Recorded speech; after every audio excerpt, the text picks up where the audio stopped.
यार ये राजस्थान का एकीकरण वाला चैप्टर दिमाग का दही कर रहा है। इतने सारे चरण, तारीखें, रियासतें, सब कुछ इतना उलझा हुआ है कि दिमाग में घुस ही नहीं रहा।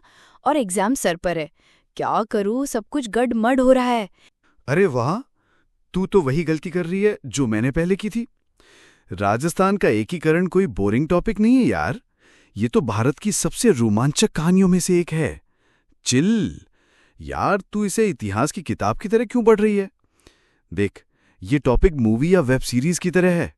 इसमें भी हीरो हैं, साइडकिक हैं, विलन हैं और बहुत सारे प्लॉट ट्विस्ट हैं। अगर एक बार तू इस कहानी को समझ गई ना, तो फैक्ट्स खुद ब खुद दिमाग में छप जाएंगे। मूवी? ये कैसे? देख, किसी भी मूवी की शुरुआत में सबसे पहले क्या होता है? एक इंट्रो, एक बैक स्टोरी। तो चल हम भी वहीं से शुरू करते हैं। इमेजिन कर कि ये 1947 का भारत है। आज़ाद हो गया है, लेकिन रियासतें अभी भी अपने मन की कर रही हैं। और फिर शुरू होती है हमारी मिशन एकीकरण। वाह, ये तो मजेदार लगता है। चल ठीक है, आज ट्राई करते हैं। ये आइडिया तो सही है, पर इतने सारे फैक्ट्स याद कैसे रहेंगे? जैसे आज़ादी के समय राजस्थान में कितनी रियासतें और ठिकाने थे? ये कहानी है सरदार वल्लभ भाई पटेल और वीपी मेनन की जोड़ी की, जिन्होंने इस असंभव काम को संभव बना दिया। ये कहानी सिर्फ राजस्थान के गठन की नहीं है, बल्कि उस समय के हमारे देश की सबसे बड़ी प्रशासनिक चुनौती की है। जब 1947 में भारत को आज़ादी मिली, तो अंग्रेजों ने भारतीय स्वतंत्रता अधिनियम की धारा 8 के तहत देसी रियासतों के साथ हुई अपनी सारी संधियां समाप्त कर दी थीं। इसका मतलब था कि ये रियासतें भारत या पाकिस्तान में शामिल होने के लिए स्वतंत्र थीं, या फिर अपना स्वतंत्र अस्तित्व भी बनाए रख सकती थीं। 19 देसी रियासतें, 3 ठिकाने लावा, कुशलगढ़ और निमराना, और एक केंद्र शासित प्रदेश अजमेर मेरवाड़ा। कुल मिलाकर 23 यूनिट्स थीं। और इन सब को एक करने में कितना समय लगा पता है? पूरे 8 साल 7 महीने और 14 दिन, या अगर दिनों में याद रखना है तो 3144 दिन।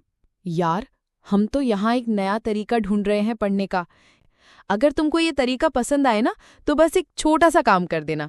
इस चैनल को अभी सब्सक्राइब कर लो, क्योंकि अगर हमारे साथ पढ़ोगे ना, तो पूरा चैप्टर बातों बातों में याद हो जाएगा और बोरियत तो कभी पास भी नहीं आएगी। तो चल, कहानी का पहला सीन शुरू करते हैं। 1947 में जब ब्रिटिश भारत छोड़कर गए, तो उन्होंने एक बहुत बड़ी उलझन छोड़ दी। भारत में कुल 562 रियासतें थीं, और उन्होंने इन सबको स्वतंत्र रहने या भारत या पाकिस्तान में विलय करने का विकल्प दे दिया था। ये एक तरह का राजनीतिक अराजकता का माहौल था, जिसमें भारत के टुकड़े टुकड़े होने का खतरा था। हाँ, और राजस्थान की रियासतें भी तो बहुत अलग अलग थीं, कुछ बड़ी, कुछ छोटी। बिल्कुल, और इसीलिए इन सारी रियासतों को एक धागे में पिरोने के लिए भारत सरकार ने 5 जुलाई 1947 को रियासती सचिवालय की स्थापना की। अब हर टीम में एक लीडर और एक स्ट्रैटेजी मास्टर होता है ना। तो इस टीम के लीडर थे सरदार वल्लभ भाई पटेल, जिन्हें हम लौह पुरुष कहते हैं, और उनके सचिव थे वीपी मेनन, जो एक मास्टरमाइंड थे। उनकी स्ट्रैटेजी ने ही इस पूरी प्रक्रिया को संभव बनाया। ओह, यानी सरदार पटेल ने ये पूरी जिम्मेदारी उठाई थी। सही पकड़ी। उनका मानना था कि इन रियासतों का भारत में विलय सिर्फ प्रशासनिक नहीं, बल्कि राष्ट्रीय एकता का सवाल है। इसीलिए उन्होंने 2 शर्तें रखीं। रियासत की जनसंख्या 10 लाख से ज्यादा हो, रियासत की आने वाली आय 1 करोड़ रुपए से ज्यादा हो। इन दोनों शर्तों को जो रियासतें पूरा नहीं करती, उन्हें भारत में विलय करना होगा। लेकिन क्या तुझे पता है, राजस्थान में बहुत सारी रियासतें स्वतंत्र रहना चाहती थीं। जैसे जोधपुर और टोंक रियासत तो पाकिस्तान में भी शामिल होने के बारे में सोच रही थीं। सोच, कितनी मुश्किल सिचुएशन थी। ये तो बहुत ही दिलचस्प है। मुझे लगा था कि सब खुशी खुशी मिल गए थे। यही तो ट्विस्ट है। राजपूताना के राजाओं में आपस में ही बहुत अविश्वास और ईर्ष्या थी। मेवाड़ के महाराणा भोपाल सिंह ने खुद भी राजपूताना, गुजरात और मालवा को मिलाकर एक राजस्थान यूनियन बनाने की कोशिश की थी, लेकिन अपने ही राजाओं के अहंकार और आपसी मतभेदों के कारण वो सफल नहीं हो पाए। इसी वजह से सरदार पटेल और वीपी मेनन को ये काम खुद संभालना पड़ा। ये कोई स्वाभाविक या आपसी विलय नहीं था, बल्कि भारत को बिखरने से बचाने के लिए एक बहुत ही व्यवस्थित ऊपर से नीचे यानी टॉप डाउन की प्रक्रिया थी। सही में यार, अब ये कहानी लग रही है। तो अब इसके 7 एपिसोड्स कब शुरू होंगे? चल, अब शुरू करते हैं मिशन के 7 एपिसोड्स। हर एपिसोड में एक नया ट्विस्ट मिलेगा और एक नया किरदार मिलेगा। ध्यान से सुनना। एपिसोड 1 मत्स्य संघ 18 मार्च 1948। पहले एपिसोड में सरदार पटेल ने एक छोटा सा संघ बनाया जिसमें अलवर, भरतपुर, करौली और धौलपुर यानी ABCD रियासतें शामिल थीं। साथ में था नीमराना ठिकाना भी। इसे नाम दिया गया मत्स्य संघ। ये नाम मत्स्य संघ क्यों रखा गया था? ये तो मैंने कहीं पढ़ा था। एकदम सही। ये नाम प्रसिद्ध इतिहासकार KM मुंशी के सुझाव पर रखा गया था। और पता है, इस संघ का उद्घाटन खुद सरदार पटेल की टीम के NV गाडगिल ने किया था। इसके राज प्रमुख थे धौलपुर के महाराजा उदयभान सिंह और प्रधानमंत्री बने शोभाराम कुमावत। अच्छा, मुझे याद है, एक सवाल आया था राजस्थान पुलिस कांस्टेबल 2021 में कि मत्स्य संघ का नामकरण किसके प्रस्ताव पर किया गया था। देखा, KM मुंशी। ये छोटे छोटे फैक्ट्स ही एग्जाम में पूछे जाते हैं। अब आता है पूर्व राजस्थान संघ 25 मार्च 1948। इसमें हड़ौती और वागड़ की 9 रियासतें मिलती हैं। कोटा, बूंदी, झालावाड़, बांसवाड़ा, डूंगरपुर, प्रतापगढ़, शाहपुरा और टोंक। इन सब को मिलाकर बना पूर्व राजस्थान संघ।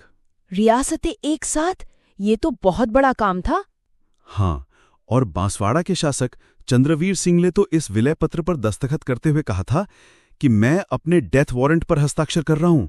सोच कितना ड्रामेटिक था वो पल। इस संघ की राजधानी कोटा थी। राजप्रमुख कोटा के महाराव भीम सिंह बने और प्रधानमंत्री गोकुललाल असावा। अच्छा, मुझे एक सवाल याद आ गया। ये राजस्थान पुलिस कांस्टेबल 2020 में पूछा गया था कि राजस्थान संघ का प्रधानमंत्री कौन बना था? गोकुललाल असावा। अब एक बोनस फैक्ट सुन। इसी संघ में वो रियासतें भी शामिल थीं जिन्हें नॉन सैल्यूट स्टेट कहा जाता था, यानी जिन्हें तोपों की सलामी का अधिकार नहीं था। और LDC 2022 में एक सवाल आया था कि कोटा के महाराव भीम सिंह किस संघ के राजप्रमुख थे? पूर्व राजस्थान संघ। देखा, कहानी में कितनी आसानी से याद हो रहा है। अब आता है संयुक्त राजस्थान 18 अप्रैल 1948। अब कहानी में सबसे बड़ा मोड़ आता है। एपिसोड 2 में जो राजस्थान संघ बना था उसमें अब सबसे प्राचीन और सबसे प्रतिष्ठित रियासत उदयपुर यानी मेवाड़ का विलय होता है। उदयपुर का विलय क्यों हुआ इतनी आसानी से? आसानी से नहीं हुआ, इसके पीछे एक दिलचस्प कहानी है। बूंदी के राजा बहादुर सिंह अपने भाई भीम सिंह यानी कोटा के राजा और राजप्रमुख से नाराज थे। वे नहीं चाहते थे कि उनके भाई के पास इतनी ताकत रहे, इसलिए उन्होंने उदयपुर के महाराणा को विलय के लिए राजी किया। ये दिखाता है कि कभी-कभी व्यक्तिगत प्रतिद्वंद्विता भी एक बड़े राजनीतिक परिवर्तन का कारण बन जाती है। उदयपुर के विलय से संघ का नाम बदलकर संयुक्त राजस्थान हो गया। इस संघ की राजधानी उदयपुर थी। मेवाड़ के महाराणा भोपाल सिंह को राजप्रमुख बनाया गया और प्रधानमंत्री कौन बने? माणिक्यलाल वर्मा। इसका उद्घाटन देश के पहले प्रधानमंत्री पंडित जवाहरलाल नेहरू ने किया था। अच्छा, RAS प्री 2021 में एक सवाल आया था कि किस रियासत के विलय के बाद संयुक्त राजस्थान का गठन हुआ था? उदयपुर का विलय 18 अप्रैल 1948 को हुआ था। अब आते हैं एक और प्रमुख चरण पर। और ये चरण है चौथा, जिसे कहते हैं वृहत राजस्थान, जिसकी डेट 30 मार्च 1949 याद रखनी है। यह कहानी का सबसे बड़ा टर्निंग पॉइंट, जिसे हम गोल्डन फेज भी कहते हैं। इस एपिसोड में संयुक्त राजस्थान में 4 बड़ी रियासतें मिलती हैं: जयपुर, जोधपुर, जैसलमेर और बीकानेर। याद रखने के लिए 4J से याद रख। इनके विलय से बना वृहत राजस्थान।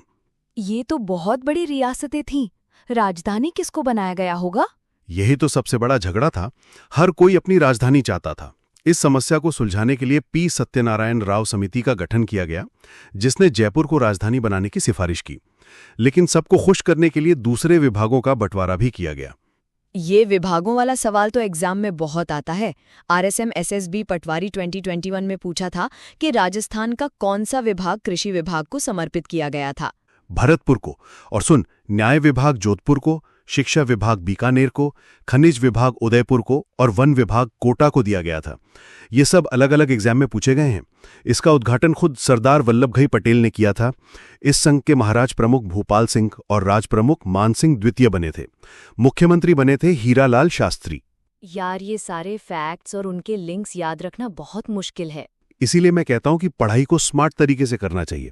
तुझे पता है टेस्ट क्यू ऐप पर ये सारे फैक्ट्स वन लाइनर क्विज और मॉक टेस्ट के रूप में दिए गए हैं। उनकी टेस्ट सीरीज सॉल्व करोगी ना तो 85% से भी ज्यादा प्रश्न एग्जाम्स में सीधे मिल सकते हैं। इतना कॉन्फिडेंस आता है ना कि एग्जाम के दिन कोई स्ट्रेस ही नहीं होता। और रोज फ्री क्विज भी होती हैं जो तेरी तैयारी में 4 चांद लगा देंगी। ऐप डाउनलोड करने में कंजूसी मत करना।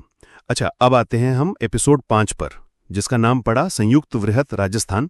डेट याद रखनी है 15 मई 1949। एपिसोड 4 में वृहत राजस्थान बन गया था, लेकिन मत्स्य संघ अभी भी अलग था। हाँ, और उसकी रियासतें तो यूपी में भी मिलना चाहती थी ना? बिल्कुल, धौलपुर और भरतपुर यूपी में जाना चाहते थे। इस समस्या को सुलझाने के लिए शंकर राव देव समिति की सिफारिशों पर मत्स्य संघ को वृहत राजस्थान में मिला दिया गया और इस तरह इसका नाम संयुक्त वृहत राजस्थान हो गया। RAS प्री 2022 में ये सवाल था कि किस समिति की सिफारिश पर मत्स्य संघ का वृहत राजस्थान में विलय हुआ? हाँ, शंकर राव देव समिति। बता, ये प्रश्न तेरे को टेस्ट क्यू ऐप पर ही मिला ना? देख, टेस्ट क्यू ऐप पर ऐसे ही प्रश्न आते हैं जो सीधे एग्जाम में मिलते हैं, इसीलिए कह रहा हूं प्रैक्टिस जरूर करियो। और हाँ, यहाँ पर वीडियो कोर्सेज भी RAS अधिकारियों द्वारा करवाए जाते हैं। वाह अर्जुन, ये तो कमाल है। इससे ज्यादा अच्छा क्या हो सकता है? और RAS अधिकारी? फिर तो कहीं और पढ़ने की जरूरत ही नहीं है।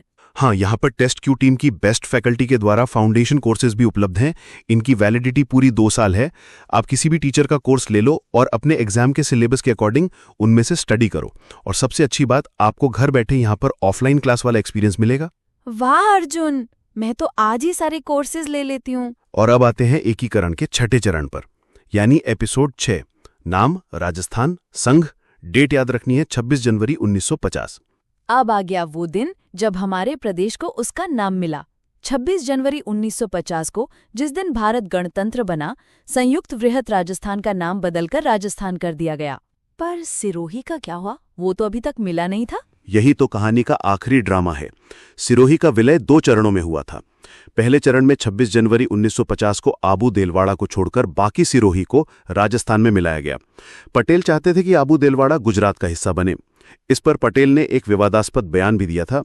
राजस्थान वालों को गोकुल भाई भट्ट चाहिए था, वो हमने दे दिया, क्योंकि गोकुल भाई भट्ट का गांव हाथल सिरोही में था, जो राजस्थान में आ गया था। रीट 2022 में सवाल आया था कि किस तारीख को राजस्थान का नाम बदलकर राजस्थान किया गया था? 26 जनवरी 1950। ये तारीख तो हर भारतीय को याद होनी चाहिए। और अब आता है पुनर्गठित राजस्थान, यानी 1 नवंबर 1956। कहानी का ग्रैंड फिनाले। 1 नवंबर 1956 को राज्य पुनर्गठन आयोग की सिफारिशों पर राजस्थान अपने वर्तमान स्वरूप में आया। इस आयोग में फजल अली, हृदयनाथ कुंजरू और KM पणिक्कर जैसे दिग्गज थे। इस चरण में क्या क्या मिला? इस चरण में अजमेर मेरवाड़ा, जो कि केंद्र शासित प्रदेश था, सिरोही का शेष भाग आबू देलवाड़ा और मध्य प्रदेश के मंदसौर जिले का सुनेल टप्पा राजस्थान में मिलाए गए। बदले में झालावाड़ जिले का सिरोंज क्षेत्र मध्य प्रदेश को दे दिया गया। यानी अब हमारा राजस्थान पूरा हो गया? हाँ, और इसी दिन 1 नवंबर 1956 को राज प्रमुख का पद समाप्त कर दिया गया और उसकी जगह राज्यपाल का पद बनाया गया। राजस्थान के पहले राज्यपाल बने गुरमुख निहाल सिंह और मुख्यमंत्री थे मोहनलाल सुखाड़िया। सुन अर्जुन, वीडियो मेंस 2021 में एक सवाल था कि राजस्थान में राज्यपाल का पद कब सृजित किया गया? 1 नवंबर 1956। और ये भी याद रख, RAS प्री 2022 में पूछा गया था कि अजमेर मेरवाड़ा और आबू का विलय किस आयोग की सिफारिश पर हुआ? जवाब है राज्य पुनर्गठन आयोग। और अब चलते हैं the grand finale, final revision की ओर। यार अर्जुन, सीरियसली मैं सोच भी नहीं सकती थी कि ये टॉपिक इतना मजेदार हो सकता है। अब मुझे सब याद हो गया है। डेट्स, नाम, रियासतें, सब दिमाग में कहानी की तरह चल रहा है। यही तो मजा है। चल अब एक क्विक रिवीजन करते हैं। तू सवाल पूछ, मैं फटाफट जवाब दूंगा। चलो बताओ फिर। मत्स्य संघ का गठन कब हुआ? 18 मार्च 1948 को। वृहद राजस्थान का उद्घाटन किसने किया? सरदार वल्लभ भाई पटेल ने। और शंकर राव देव समिति का संबंध किससे है? मत्स्य संघ का वृहद राजस्थान में विलय से। अच्छा बताओ, राज्य पुनर्गठन आयोग के अध्यक्ष कौन थे? फजल अली। सिरोही का पूर्ण विलय किस वर्ष हुआ? 1 नवंबर 1956 को। तो दोस्तों, देखा आपने कैसे एक मुश्किल चैप्टर को एक मूवी की तरह समझकर हमने याद कर लिया। अभी कुछ और इम्पोर्टेंट फैक्ट्स बाकी हैं, वो भी याद करेंगे। हमें सपोर्ट करने के लिए बस एक लाइक कर देना। और यार, आपके कमेंट से हमें बहुत मोटिवेशन मिलता है और हम हर दिन अपने कंटेंट में सुधार करने की कोशिश करते हैं। हाँ, शेयर करो या मत करो वो तुम्हारी मर्जी है, पर एक कमेंट और लाइक जरूर कर देना। आपके कमेंट से ही हमें पता चलता है कि हम सही जा रहे हैं या नहीं। अब देखो महत्वपूर्ण तिथियां। एकीकरण शुरुआत 18 मार्च 1948। एकीकरण पूर्ण 1 नवंबर 1956। कुल समय 8 वर्ष 7 माह 14 दिन। ये तो बहुत ही सिस्टमैटिक जानकारी मिली। एकीकरण में कौन से राज्यों की स्वतंत्र रहने की शर्त थी? रियासती सचिवालय ने ये शर्त रखी थी कि जिन रियासतों की जनसंख्या 10 लाख से अधिक हो और वार्षिक आय 1 करोड़ से अधिक हो वे स्वतंत्र रह सकती हैं। राजस्थान में केवल 4 रियासतें इन शर्तों को पूरा करती थीं। मेवाड़ यानी उदयपुर, मारवाड़ यानी जोधपुर, जयपुर और बीकानेर। अब तो सब क्लियर है। चैनल भी बहुत अच्छा है। इतनी बेहतरीन जानकारी मिली है। हाँ यार, अगर तुझे ये वीडियो अच्छा लगा हो तो चैनल को सब्सक्राइब करना मत भूलना। एक बार क्लास देख ले तो पूरा चैप्टर बातों ही बातों में याद हो जाएगा। अब हम 20 इंपॉर्टेंट PYQs करेंगे जो आपकी इस क्लास में जान फूंक देंगे।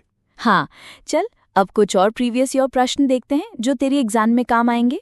ये प्रश्न रीट मेन 2021 में पूछा गया था। राजस्थान संघ के प्रधानमंत्री कौन थे? गोकुललाल असावा।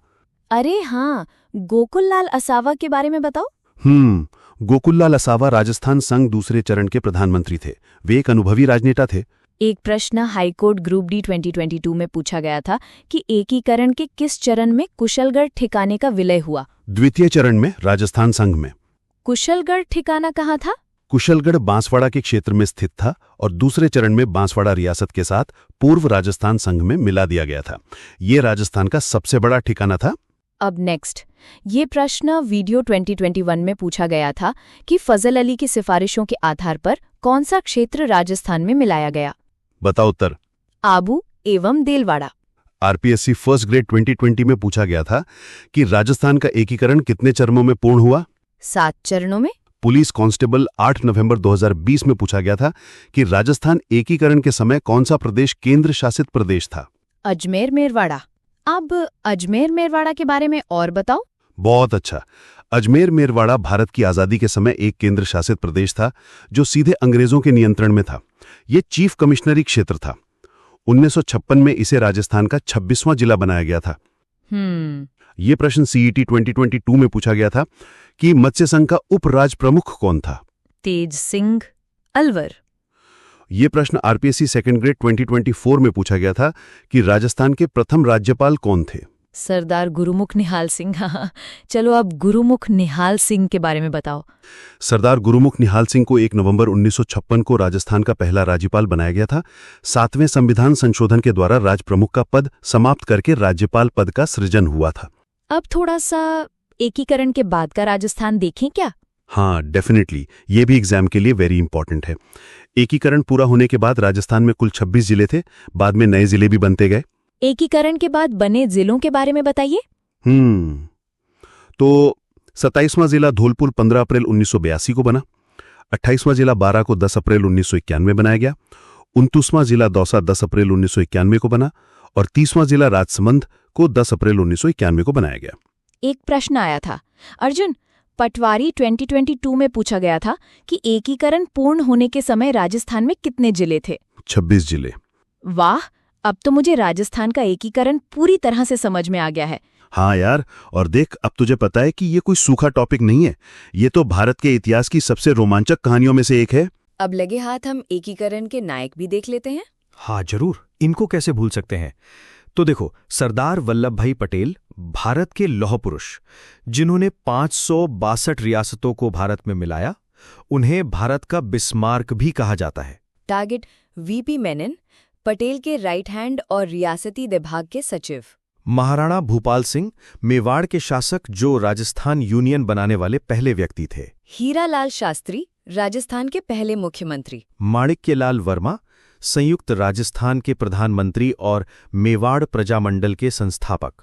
RAS प्री 2023 में पूछा गया था, भारत के लौह पुरुष किसे कहा जाता है? सरदार वल्लभ भाई पटेल।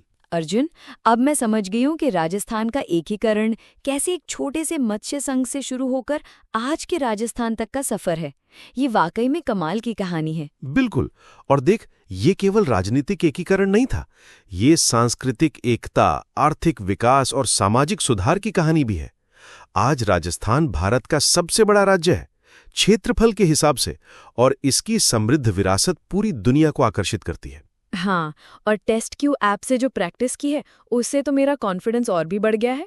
यहाँ के प्रश्न वाकई में परीक्षा में आते हैं। और टेस्ट क्यू RPSC टेलीग्राम ग्रुप की लाइव क्विज भी तो है शाम 6 बजे रोज। हाँ, और ये चैनल भी सब्सक्राइब कर लिया है मैंने। वाकई में बहुत बेहतरीन तरीके से समझाया गया है। तो अब तैयार हैं एग्जाम के लिए? बिल्कुल।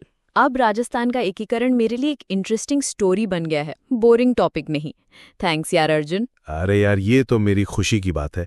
और हाँ दोस्तों, अगर ये कहानी तुझे अच्छी लगी हो तो कमेंट करके बताना जरूर, लाइक और शेयर भी कर देना। पक्का। और सभी दोस्तों को भी बताऊंगी कि राजस्थान का इतिहास इतना रोचक है। अब सुनो, एग्जाम के लिए अंतिम टिप्स बताओ।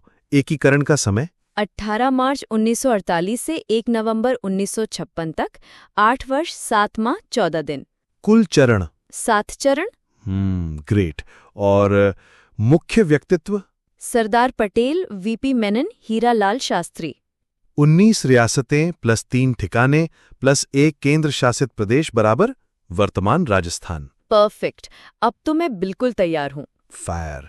All the best. और हाँ, टेस्ट क्यू ऐप डाउनलोड करना मत भूलना, और टेस्ट क्यू RPSC ग्रुप भी ज्वाइन करना। बिल्कुल। धन्यवाद अर्जुन, ये कहानी हमेशा याद रहेगी। इस तरह राजस्थान एकीकरण की ये रोमांचक कहानी समाप्त होती है। दोस्तों, अगर आपको ये स्टोरी अच्छी लगी हो तो कमेंट में जरूर बताएं। चैनल को सब्सक्राइब करना ना भूलें और लाइक भी करें। Thank you. जय हिंद। जय राजस्थान।